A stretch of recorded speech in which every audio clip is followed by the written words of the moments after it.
Welcome to the show, Israel. This is Peter Hallen with Dr. E. Michael Jones.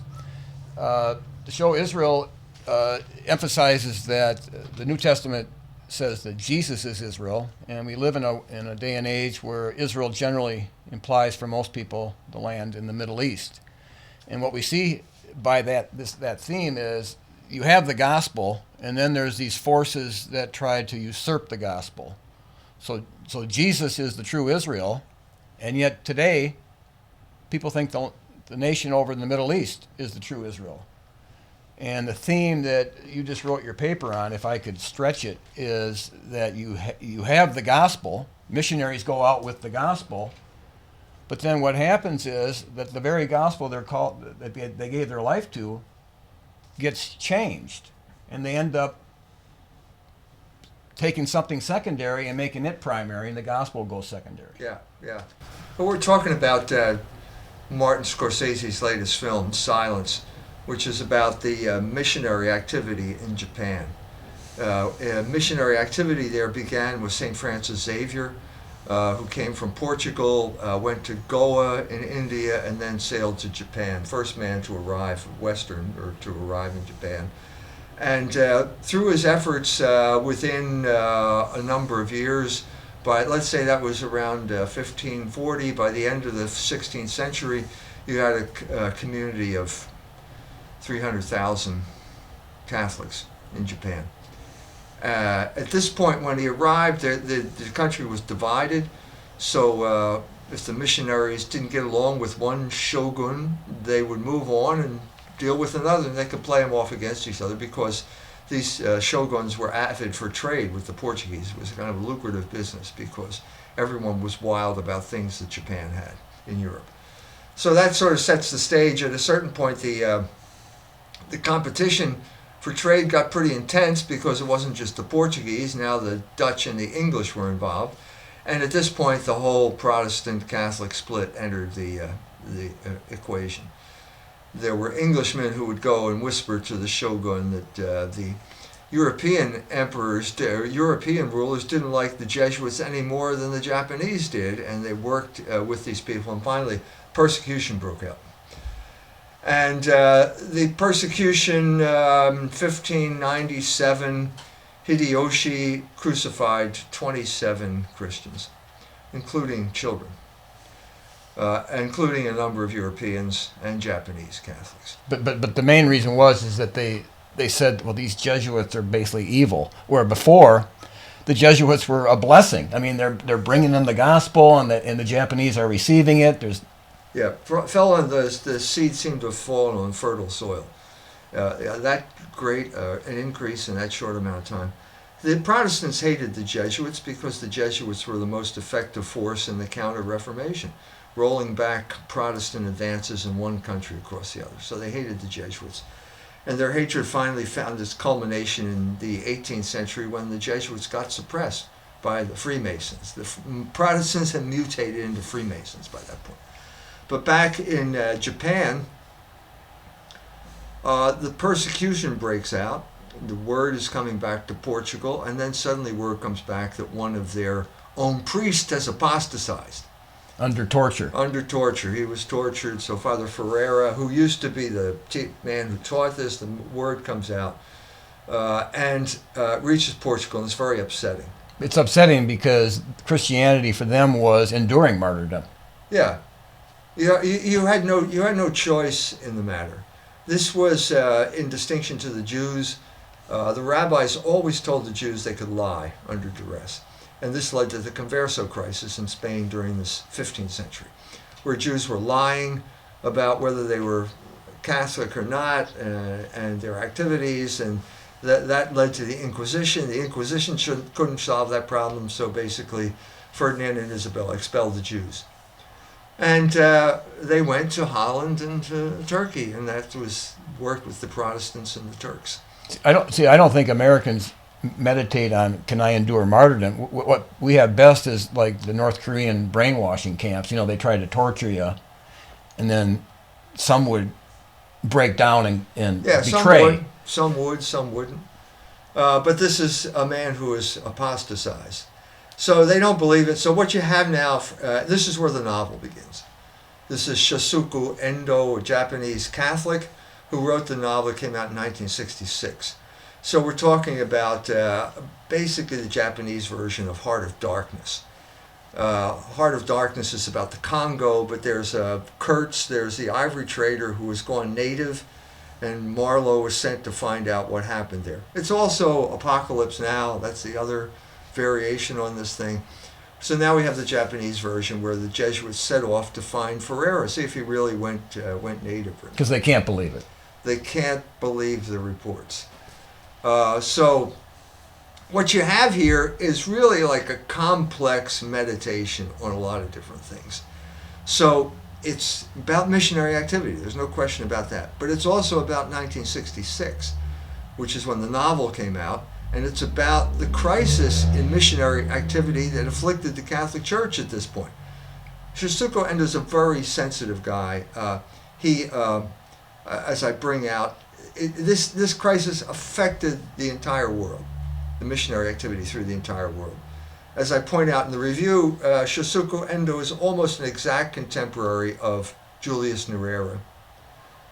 And Julius Nyerere was brought into the Catholic faith by the Maryknoll missionaries.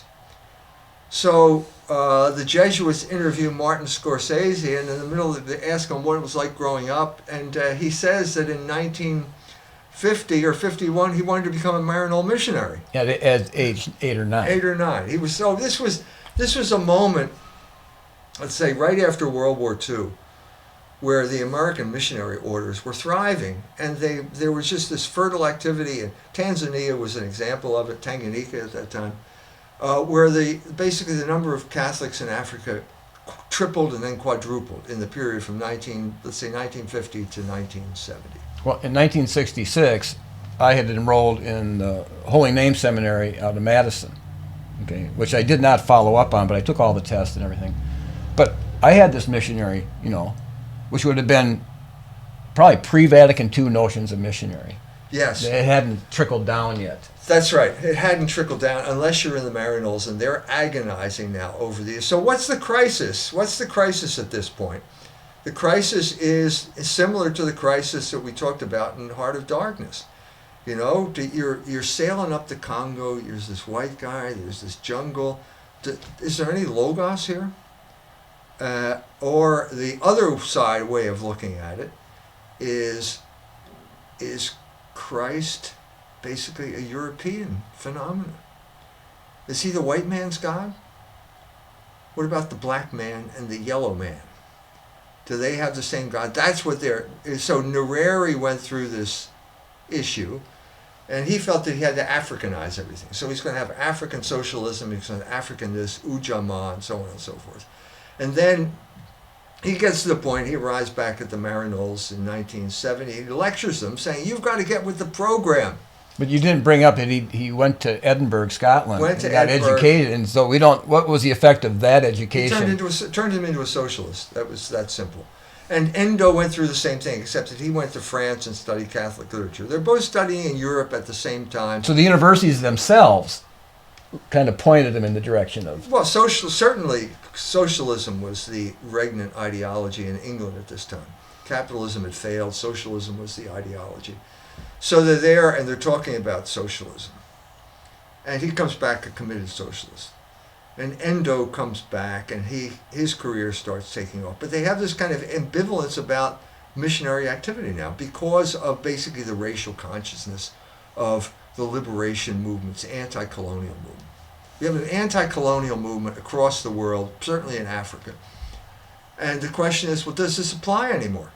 Well, it's bad enough that they get it, but the missionaries start getting infected with this idea.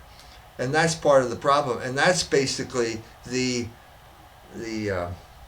setting for this novel. But you didn't mention in the paper that the missionaries could have got it also from their universities. In other words, their seminaries. We call this the Zeitgeist. There's an anti-globalist zeitgeist right now. It's just sweeping the world. Everybody hates globalism. Well, at that time, it was anti-colonialism. And everybody got swept up into it, and there are fundamental questions. And so Endo got swept up in his way, and this is his way of dealing with it. So he has the characters start talking. It basically becomes a discussion. So the Inoue is the inquisitor. He's the persecutor. And he conducts debates with Father Sebastian, who was the Jesuit who has just come over and got captured. And basically he says that, there's nothing wrong with your religion. It just doesn't apply here. Were you thinking of the Grand Inquisitor with Dostoevsky? Yeah, it's similar to that, I'm sure. Yeah, I mean, this is a man who studied literature, who's familiar with all these literary texts. So he's saying basically, it's not that it's wrong, it just doesn't apply here. And we don't want it to apply, and we decided we're not going to allow it to take root. At this point, we get a debate, and the priest basically says, well, it applies everywhere. There's no geographical boundary to what I'm calling logos, or the message of God, and it goes back and forth, and he basically stops that line of argument. So that ends, and he doesn't, he's still their captive. He's still being persecuted, and at this point he meets Ferreira, the priest who apostatized, and they have a long debate. And now we get into a subtler type of temptation, which is basically. You can prevent suffering if you apostatize. Because the goal under this new gospel is to go against suffering. That's right. And there's a sense now going around that the left is more compassionate than the church. Because the church doesn't address suffering like they do. No, they don't. And so, it's like, I don't know, you've seen this thing where the revolutionary comes to the kid and he says to the kid, pray to God for some candy. And then he says, you get any candy? And then he says, now ask me for some candy. Here's the candy. Well, supposedly the Russian, the Soviet Union, under Stalin, they actually did that. So this is their way of saying, we're going to really deal. This is the left. The left is in full cry at this point, and we're going to solve the world's problems that the church has failed to solve. And so we're now seeing that the priest is subjected to this. And so finally, after he's complaining about silence the whole time. All these people are suffering, he's praying, and where's God? God is silent. Well, you got the wrong theology there. But that does connect back to Thomas Paine and the American Revolution, where it was a deist kind of God. Well, they're saying that Jesus Christ is silent, and this Christianity is silent and has not solved the problem. This has been dealt with. I mean, it's not as if no one has ever thought about suffering before in the Catholic Church. St. Paul of the Cross is the founder of the Passionist nuns, and I was there I gave them a talk, and they told me about what he said. He said that Jesus Christ is on the cross, and he says, my God, why have you forsaken me? And what did God say at that point? Well, do you remember what God said? It's not recorded. There's nothing. It was silent. God was silent. So then St. Paul of the Cross says, well, does this mean God disapproved of Christ's sacrifice? Well, no, that's ridiculous. Of course he approved of it. So therefore, silence means approval. And this becomes the hermeneutic. Because he said, if you were doing something wrong, God would bring it to your attention. Well, let me just link in. God wasn't silent, because in the Old Testament, it said the Messiah would rise after 3 days. So he wasn't silent. But he was at that moment. Well, you didn't hear anything. And everyone is confronted with a situation like this. In your life, you can say, I can say with certitude that what seemed like a bad thing that was causing suffering at the time was the best thing that ever happened to me. Because I couldn't see it at the time. And I just had to persevere in that suffering until finally the whole plan became clear to me. We all have moments like that. We all have moments where I don't understand this at all, generally when you're going through it. Right, and everybody reacts different to that. Some rage against God. Yeah, so the question is, how do you decide here? How do you decide? Well, it's by faith, and faith has certain rules, and the rules have been established by Christ. So what you're saying here is that Father Sebastian here now is the Japanese gave up on trying to torture the priest. They felt that the priest really wanted to be tortured and die and because they become martyrs, and it would be a success. So what they did was they tortured the Japanese Catholics in front of the priest, and then they would say, "You're responsible for this suffering. Of course, you can alleviate the suffering too. All you have to do is step on the image of Christ, apostatize." And they say, "You don't have to believe it when you're doing it. It's just a formality, but if you go through with that, you will stop suffering." This is where you're going beyond Christianity. And some people think that, interpret this as that Father Sebastian achieved a higher level of spirituality because he went beyond Christianity. Well, in my humble opinion, you don't go beyond Christianity. And in a sense, the people, one of the best essays by a guy named Doak, who read the Japanese, said at that final moment where he thinks it is Jesus, it could be the devil. That's in Endo's book. It's not in Scorsese's movie. So Endo's book is a lot more sophisticated than Scorsese's movie because Scorsese made Scorsese's movie. And Scorsese has his own baggage to bring to this. And what is the baggage he brings? Well, he denied Christ. In The Last Temptation of Christ. The Last Temptation of Christ, which I wrote about 18 years ago when the movie showed up at Notre Dame had him, and I was part of a protest group back then. Yeah, I remember. I was there. I wrote an article on it. And I went and saw the movie, and it is a crude piece of blasphemy. There's no question about it. Now, what's the difference between Marty Scorsese and the Japanese martyrs? Well, they were tortured and broke under torture. There was no pressure on him. This is him trying to ingratiate himself with the Jews who run Hollywood because his career had been stalled. He wrote about this when he was talking about Last Temptation. He was in trouble. He had a very small budget. It was his last chance. And he decided to make Christ his vehicle to being a successful director again.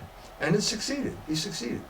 The Jews loved it because it's blasphemy. And Jews love blasphemy. Well, he was being tortured by his own sins, perhaps. I mean, he was living a very wicked lifestyle. He was leading a wicked libertine lifestyle. His third marriage had failed, or he had walked out on his wife. He and Robbie Robertson of the band were living in a house on Mulholland Drive with wild, drug-fueled sex orgies. That's what he was doing at the time. And then, in a sense, there's a logical progression in that way of life toward blasphemy. Yeah, because you could argue that type of torture internally from your sin could even be worse. Yeah, so you're tormented and you blame God for your torment. Mm-hmm. So the difference between Scorsese and the priests, let's say Father Ferreira in Endo's novel, is that there's no torture with Scorsese. He did it as a gratuitous act to restart his career. Now that makes it particularly heinous, it seems to me, on my part. And I think what we see here is him once again trying to exercise his guilt. This is an exercise in guilt, or trying to absolve himself. So he talks to the Jesuits like, well, I'm one of you guys, I'm a Catholic just like you. Whether he goes to Mass, has he made his Easter duty, that's not clear, but it's clear he's promoting this. He went to the Vatican or arranged the showing of the film at the Vatican. There's a picture of him with the Pope, and so on and so forth. So I think he thinks he can do it to God. That you can, convince God that you're really helping Jesus out. You're really helping him out by denying him. Well, that's not what Jesus said. He said very specific things. He said, anyone who denies me in front of men, I will deny him in front of the Father. And the church has always believed that. You have no choice. You can't go through the motions and then pretend that you're still a secret, in good standing, Catholic in good standing. And so the end of the movie is basically Father Rodriguez now going, he's the same as Father Ferreira. He's in the same position. They get him a wife so they can implicate him, violate his vow of celibacy. And he's basically now persecuting the church.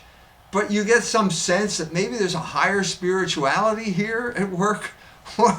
Some of these people actually talk this way.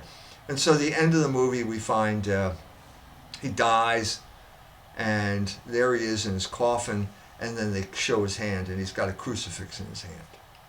Yeah, so what was that? So what does that mean? Does that mean you were really serving Christ all along by persecuting fellow Christians and stepping on his image, which he had to do on a regular basis, because the Japanese didn't allow you just to do it once? Well, but he was saving himself because he still was holding on to the cross. So what do you think? What do you think this is? What does this mean? What is the meaning of this? It's not in the book. This is purely Marty Scorsese. Well, he thinks that he's holding on to Christ. I mean, I was just talking to a fellow at church. He was saying he has a friend from seminary who became homosexual, and he believes he still has a relationship with God. Well, Scorsese wants to believe that he still has a relationship. We all want to do it. And in a sense, so the two figures we have here in the movie are Judas and St. Peter. What's the difference between Judas and St. Peter? For sure, Judas despaired and never sought forgiveness. Right. So both of them denied Christ. Well, yeah, Peter denied him. There's a scene in the movie where there's this guy who's supposed to be the translator or something like that, and he lures him into a trap and betrays Father Sebastian. That's how he gets caught. And the shogun or the samurai, whoever the guy is, throws the money at him, just like Judas. 30 pieces. I think he got 300 pieces of silver. So hoping to get the guild off him. Maybe inflation, adjusted for inflation, you were now 300 pieces of silver as opposed to 30. But the guy keeps coming back, and he keeps going to confession. He keeps betraying him, and he keeps saying he's sorry and comes back. He's thinking that could work. Over and over and over again. And there's a part of me that says, yeah, that's right. Because, you're weak. And then so you need confession again. So then he plays his card. Christianity is only for strong people. What about weak people? Isn't Christianity for weak people too? Well, what's the answer to that question? This is like... Well, it's fundamentally for weak people, but weak people find their forgiveness in the Lamb of God, in the expiation of Christ's sacrifice. Let me disagree with you. Okay. It's not for weak people. It's for strong people. Why do I say that? Because Jesus Christ said you have to persevere to the end. Okay. He who perseveres to the end. Whoever overcomes shall inherit. Revelation, it says if you overcome, and it lists the whole. Yeah. Oh yeah. Okay. So they can't be weak then. If you don't persevere to the end, you can't be saved. Right, but it's a play on weak, because Paul... When I'm weak, I'm strong. Yeah, so you have to listen carefully. Yeah, so what are we talking about? This is the play... When they're talking about weak, they're saying, I can abandon the faith. I can give up. I can cave in. Because God blesses the weak. Because God is merciful, or something like that. So it's a caricature. It's like the secular caricature of Christianity that we live with on a daily basis. Right. It's a temptation of the devil. Let's face it. Isn't the church homophobic? Isn't it hard on homosexuals? Yeah, we're weak on our love toward the homosexual. We're weak. Isn't this the constant rebuke against the church? That it's always being hard on people? That you're not supportive enough. I mean, the litany of people I've heard complaining about. It began, like in the 70s, it was women complaining. But this goes back now to it's this. homosexuals complaining. Someone's always complaining that the church is too harsh and discriminates and blah blah blah. But it's going back to this anti-patriarchal, anti-authoritarian. They don't want the authority of God through His church. It goes back to the revolution. And that brings us back to the Maryknols. At this point, the Maryknols capitulated to this Zeitgeist. And so in Guatemala, the same order that is, bringing Nyerere into the church, 2 nuns and 2 priests go off and join the guerrillas in the mountains of Guatemala, in the jungles of Guatemala. To fight oppressive authoritarianism. Yeah. Well, so they had to go beyond Christianity in order to be effective. Christianity wasn't enough. Well, That's what we're talking about here. the American abolitionist movement, which obviously is huge in this country, also appealed to a higher That's law. exactly what we're talking about here. So there are people who are holier, they're more Catholic than the Pope. They're more supportive, blah, blah, blah. And that was the temptation, and that's what the movie's about. And it's when it's not about Marty's guilty conscience, it's about these people who feel they're superior. I guess he feels superior to the church. He's got a higher form of spirituality because he betrayed Christ. That's a really esoteric, high form of spirituality. Anyway, that's what the movie's about. That's what it allows. It's going to be the review will be in the February issue of Culture Wars, and it also brings in all the stuff that I'm going to be talking about in the book on Julius Nerera, because with the collapse of the missionaries in missionary activity in Tanganyika, development economics collapsed too, because basically the missionaries were the only people who were effective in development economics. The governments just couldn't do it. No, we did a show, I think over at Mark Bramer's house. I think you gave a talk on it. Yeah.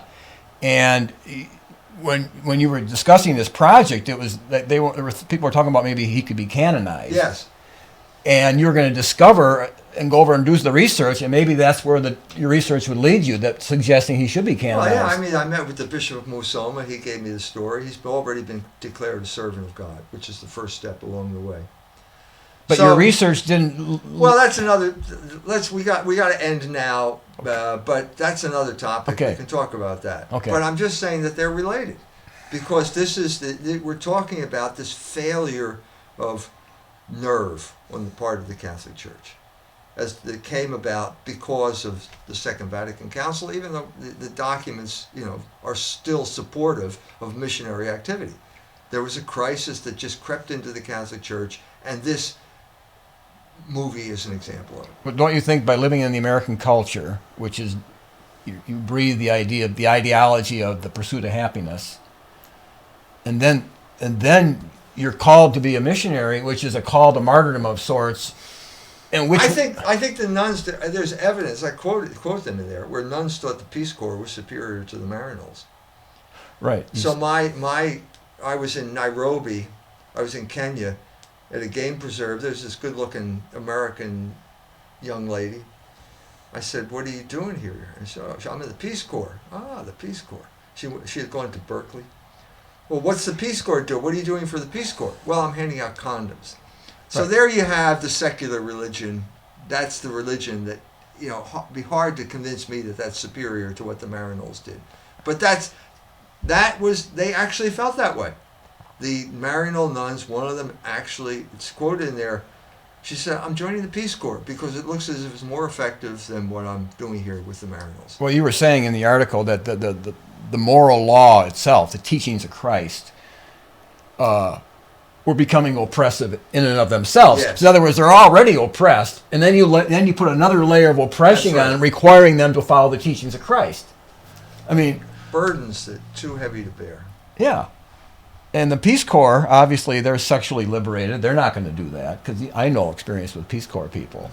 Sexual liberation is kind of what they like. Yeah. So there you have it. So that's it. That's what we're up against. Anyway, that's what it is. Okay. Well, that's good. You're on top of things. This pattern of the gospel being placed secondary is really the crucial thing. It's got to be made primary, and we have to keep it primary. That's So right. thanks, Mike, for being on the show, Israel, and hopefully you'll be around to present the gospel in another form again. Yep. Okay. Thank you. Good enough.